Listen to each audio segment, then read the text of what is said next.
बिस्मिल्लाहिर्रहमानिर्रहीम। अस्सलाम वालेकुम students, welcome to AG education channel. Student, आज मैं आप लोगों को बता रहा हूँ ज़ियाउद्दीन यूनिवर्सिटी एग्जामिनेशन बोर्ड के पेपर्स के बारे में। जैसे कि आपको पता है कि सिंध बोर्ड एक मशहूर बोर्ड है जो कि इंटर के बोर्ड इंटर के मैट्रिक के जो है वो एग्ज़ाम कंडक्ट करते हैं। इसी तरह अब एक ज़ियाउद्दीन यूनिवर्सिटी वालों ने एग्जामिनेशन बोर्ड निकाला है, जिसमें उन्होंने इंटर कॉमर्स के और साइंस के जो है क्या कर रहे हैं, पेपर वो कंडक्ट कर रहे हैं।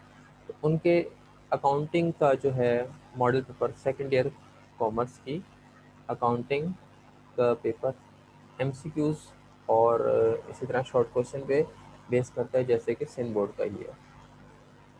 मुश्किल नहीं है ये भी, इसके बारे में आप लोगों को मैं सबको जो है वो एमसीक्यूज समझाता जाऊंगा और साथ साथ इसको जो है वो मार्क कर कराऊंगा। जैसे कि इसमें लिखा हुआ है कि mister A contributed cash 50,000 and furniture at agreed value 70,000। अगर कोई मिस्टर ए ने बिजनेस अपना स्टार्ट किया कैश 50,000 से और फर्नीचर 70,000 से, तो बताएं उसका कैपिटल टोटल कितना रहा। बहुत आसान है, हम 70 और 50 को क्या कर देंगे, प्लस कर देंगे, तो ये हो जाएगा आपके पास 1,20,000 रुपीज़। तो इस पर हम क्लिक कर देंगे और इस पर मार्क कर देंगे।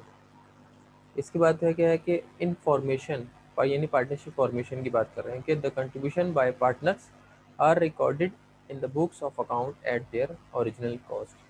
पार्टनर्स के जो है वो कंट्रीब्यूशन जो है उसके अंदर जो वैल्यूज़ होती हैं, ठीक है, असेट्स की, कह रहे हैं कि वो बुक्स ऑफ अकाउंट में कैसे तौर किसके तौर पर रिकॉर्ड की जाती है, बुक वैल्यू, मार्केट वैल्यू या म्यूचुअली एग्रीड वैल्यू। तो याद रखिएगा म्यूचुअली एग्रीड वैल्यू आएगा, क्योंकि पार्टनर्स आपस में डिसाइड कर लेते हैं कि असेट्स की क्या कीमत रखनी है, क्या कीमत उसको कंसिडर करनी है बिजनेस के अंदर पार्टनरशिप में। इसी तरह नंबर 3 में कि in case of absence of partnership deed, यानी पार्टनरशिप डीड क्या होता है, पार्टनरशिप का एग्रीमेंट डॉक्यूमेंट्स होता है जिसमें डिसाइड होता है कि किसको कितना प्रॉफिट मिलेगा। अगर उसमें डिफाइन नहीं है तो ये अंडरस्टूड है कि सबको जो है वो इक्वली मिलता है, ठीक है। Partnership will be, profit and loss will be share equally. Depreciation हमेशा याद रखिएगा नॉन कैश एक्सपेंस है, क्योंकि बजाय आपके से कैश नहीं जा रहा होता। रिपेयर वर्क जो कि आपकी कैपिटल एक्सपेंडिचर को इंक्रीज कर देता है, यानी ये कह लें कि आपकी कैपिटल एक्सपेंडिचर में शामिल होता है, उसको हम कहते हैं एक्स्ट्रा ऑर्डिनरी रिपेयर। एक होता है नॉर्मल रिपेयर, एक होता है extra ordinary repair. Normal repair यह कैपिटल एक्सपेंडिचर में नहीं आता क्योंकि उसकी वजह से कैपिटल एसेट्स की वैल्यू नहीं बढ़ती। एक्स्ट्रा ऑर्डिनरी की वजह से कैपिटल एसेट्स की वैल्यू इंक्रीज हो जाती है, इसी वजह से इसको कैपिटल एक्सपेंडिचर में काउंट किया जाता है। Expenditure for the purchase number 4 में कि एक्सपेंडिचर फॉर द परचेज और expansion of plant asset is called, क्या कहते हैं हम, एक्सपेंडिचर जो हम लोग करते हैं परचेज करने के लिए या एक्सपेंशन प्लांट असेट्स के लिए, उसको हम क्या कहेंगे, रेवेन्यू, एक्सपेंडिचर, कैपिटल, ओपनिंग या मार्केटिंग एक्सपेंस। तो इसमें आएगा आपका कैपिटल एक्सपेंडिचर, ठीक है। यानी हम कोई कैपिटल क्या कर रहे हैं, असेट्स क्या खरीद रहे हैं, कैपिटल एसेट्स खरीद रहे हैं। The cost of an assets minus the estimated residual और solid value is called depreciable value, ठीक है। जिससे हम डेप्रिसिएशन में मालूम करते हैं, तो कॉस्ट में से जब सॉलिड वैल्यू माइनस की जाती है तो डेप्रिशिएबल कॉस्ट आ जाती है या डेप्रिशिएबल वैल्यू, जो कि ये बताती है कि आपका असेट्स इतने अमाउंट से डिक्रीज हो जाएगा, यानी यूज़ हो जाएगा। In which depreciation method amount are not computed on the basis of time. कह रहे हैं कि इनमें से कौन सा मेथड ऐसा है कि जो कि कंप्यूट नहीं होता on the basis of time, time के हिसाब से।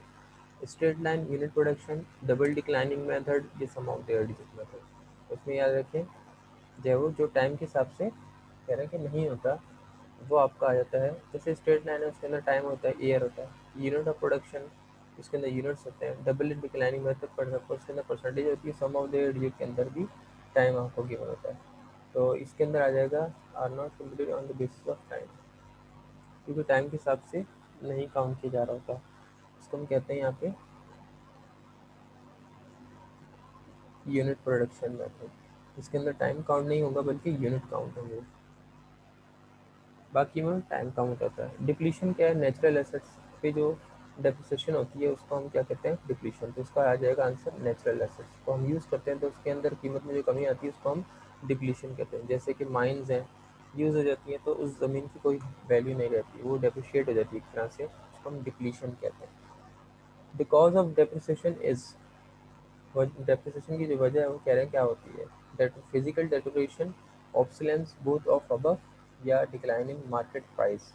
इसको हम ये कह सकते हैं फिजिकल डेटोरेशन होना ज़रूरी नहीं है, ऑब्सोलेंस होना ज़रूरी नहीं है, बल्कि डिक्लाइनिंग मार्केट प्राइस भी सॉरी होना ज़रूरी नहीं है। ये कह सकते हैं फिजिकल डेटोरेशन मीन्स के आप फिजिकली तौर पर वो यूज़ हो रही है, यानी बिल्कुल पहले जैसे नई नहीं है, या ऑब्सोलेंस हो रही है, तो ये बोथ में आ जाएगा। Depreciation expense of machine for the last 3 years, 20,000, 15,000, 10,000 respectively, which method depreciation would have been used for calculating depreciation। तो अगर हमने 3 साल की depreciation निकाली जिसमें एक साल की 20,000 की, 15,000 की, 10,000, तो ऐसे मेथड को हम डिक्लाइनिंग बैलेंस मेथड कहते हैं, क्योंकि depreciation क्या हो रही है, स्टेप बाय स्टेप डिक्लाइन हो रही है, कम हो रही है, वो होती है डिक्लाइनिंग बैलेंस की डिमिनिशिंग बैलेंस मेथड के अंदर। Systematic Systematic write-off to expense of cost of an intangible assets over the period of its economic useful life is called amortization। Non intangible fix asset जब वो होते हैं उनके value के अंदर कमी हो रही होती है या राइट ऑफ कर रहे होते हैं उसको, तो उसको हम अमोर्टाइजेशन कहते हैं। इसी तरह फिर आपके पास है the expense which are incurred during the procedure of incorporation of PLC are term as. Expenses कहना है जो हम खर्च करते हैं प्रोसीजर ऑफ इनकॉर्पोरेशन के वक्त, इनकॉर्पोरेशन को बनाते वक्त, उसको हम क्या कहते हैं, registered cost, all of maintenance cost, preliminary expense, registered cost, ये ऑल ऑफ द अबव। तो याद रखिएगा जो उसको हम रजिस्टर करते वक्त एक्सपेंस कर होते हैं उसको हम कहते हैं प्रिलिमिनरी एक्सपेंसेस, यानी basic expenses. The method of depreciation that calls for recognition of relatively large amount of depreciation in the early years of an asset's useful life, relatively small amount in the later is, ये कौन सा method कहलाएगा, ऐसे method जिसमें अंदर के recognition of relatively large amount of depreciation in the early year of an asset's useful life and relatively small amount in the later year। यानी वही पूछ रहे हैं कि शुरू में ज़्यादा होती है डेप्रिसिएशन और बाद में कम होना शुरू हो जाती है, तो ऐसे मेथड को हम क्या कहते हैं, इसको हम कहेंगे sum of the year digit method भी कम होती है, डबल डिक्लाइनिंग मेथड भी कम होती है, तो कम होती है, तो इसका आंसर आएगा both of the above. Timber mines oil and gas deposits are, ये क्या होते हैं, डिप्लीटिव एसेट्स होते हैं, इनटेंजिबल बोथ ऑफ अबव, या कोई एसेट्स।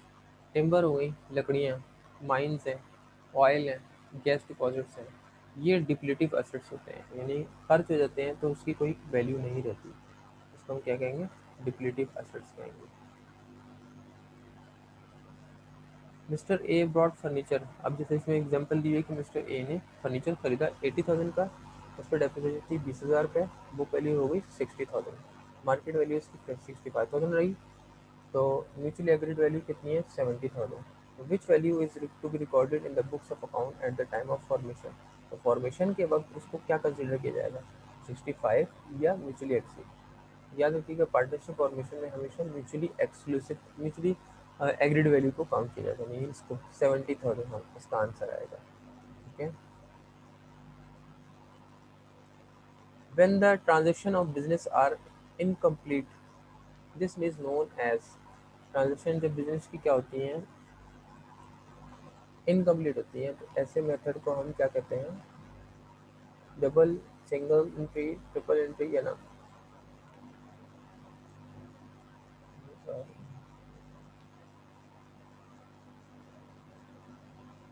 जब बिजनेस ट्रांजेक्शन हमारी क्या होती है, कंप्लीट नहीं होती, इनकम्प्लीट होती है, इसको हम डबल एंट्री नहीं कहेंगे, बल्कि इसको हम सिंगल एंट्री सिस्टम कहते हैं, क्योंकि इसके अंदर डबल एंट्री सिस्टम नहीं होता।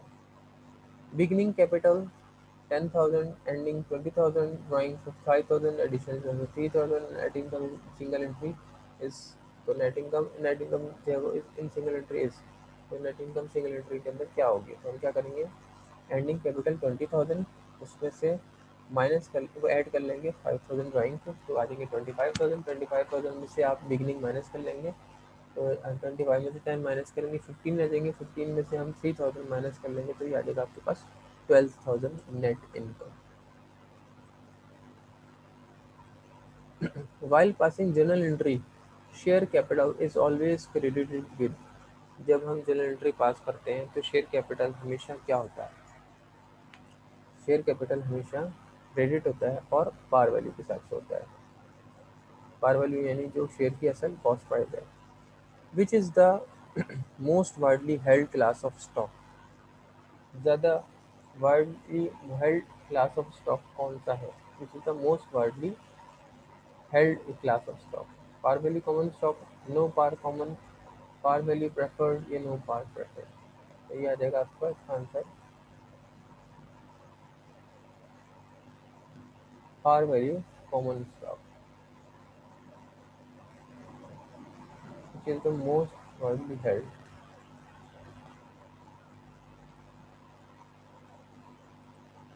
Extras, macros, MSCR is the abbreviation of medium accelerated cost recovery system, method of accelerated recovery system।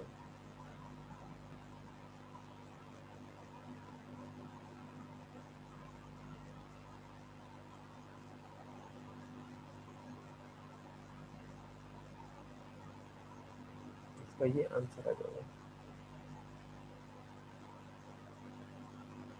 Which account is maintained when capital accounts are to remain constant।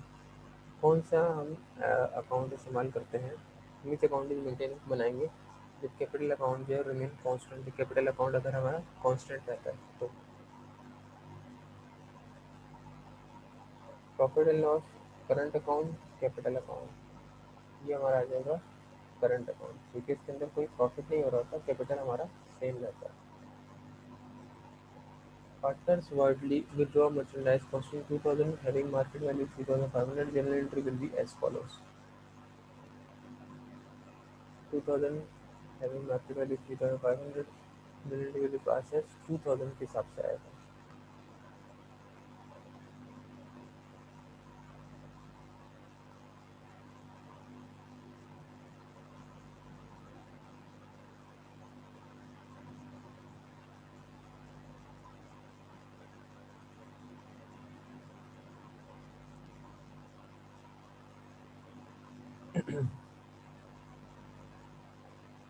फिर आ जाता है इसके पास के statement of assets liabilities and capital prepared in single entry is called.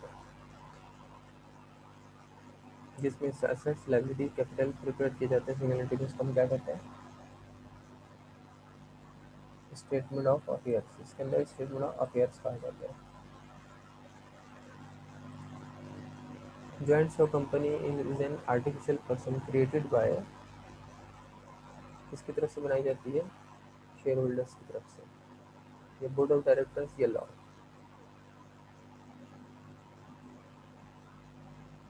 Created by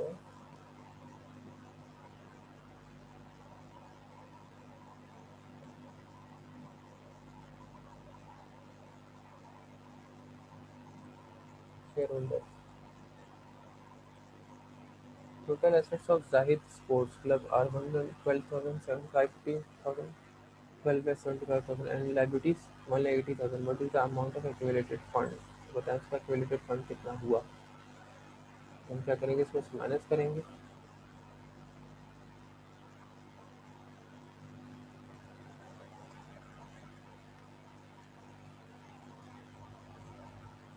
amount of accumulated fund।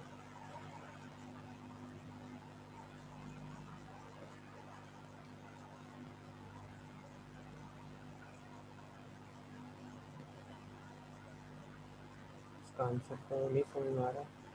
Beginning capital कह रहे हैं कि 3,50,000 है हमारे पास, और एंडिंग कैपिटल 850 है, ड्राइंग टू 50 है, एडिशनल ये तो बताएं नेट इनकम क्या होगी। हम क्या करेंगे, सिंपल इसके अंदर प्लस कर देंगे, 850 850 के अंदर 2.5 लाख प्लस कर देंगे, 8.5 9 उसके बाद 11 लाख में से 3,50,000 माइनस कर देंगे और एडिशनल इन्वेस्टमेंट माइनस कर देंगे। ये आ जाएगा आपका 11 लाख में से 11 लाख में से 5 लाख माइनस कर देंगे तो ये आपका आ जाएगा 6 लाख रुपीज़।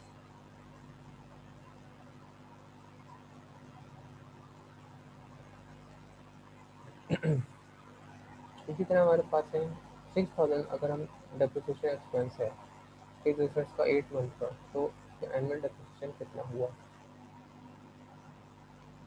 हम क्या करेंगे इसको 6,000 is the depreciation expense for a fixed asset for 8 months, so what is the annual depreciation। तो हम क्या करेंगे 6,000 8 मंथ का है तो हम पहले 8 मंथ से इसको डिवाइड करके देखेंगे और तो पर मंथ आ जाएगा और उसको हम मल्टीप्लाई कर देंगे एनुअल 12 मंथ से, तो ये आपका आंसर आ जाएगा इस तरीके से 6,000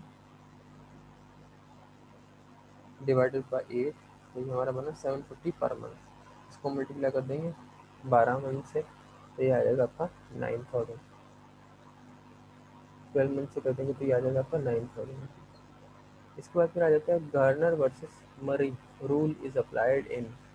गार्नर और मरी का जो रूल है अप्लाइड होता है किसमें, इसका तो कंफर्म नहीं है मुझे। Share application account is, share application जो है वो क्या होता है एसेट अकाउंट है, एक्सपेंस अकाउंट है, रेवेन्यू अकाउंट है। शेयर एप्लीकेशन जो है एक तरह से कंपनी के लिए लायबिलिटी है।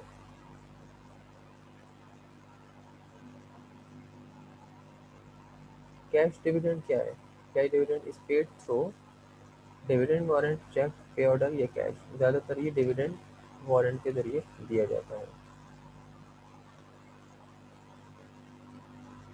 In case of liquidation taking over assets by a partner is debited to realization, revaluation, partners capital account या प्रॉफिट एंड लॉस अकाउंट। तो याद रखें कि जब लिक्विडेशन करते हैं तो liquidation in case of liquidation तो पार्टनर फर्म जो खत्म हो रही होती है तो असेट्स को टेक ओवर किया जाता है पार्टनर की तरफ से, is debited to realisation account. हम इसको पहले दोबारा से रियलाइज करते हैं, बल्कि इसको हम ये कह लें कि रीवैल्यूएट करते हैं। ये आ जाएगा आपका रीवैल्यूएशन अकाउंट।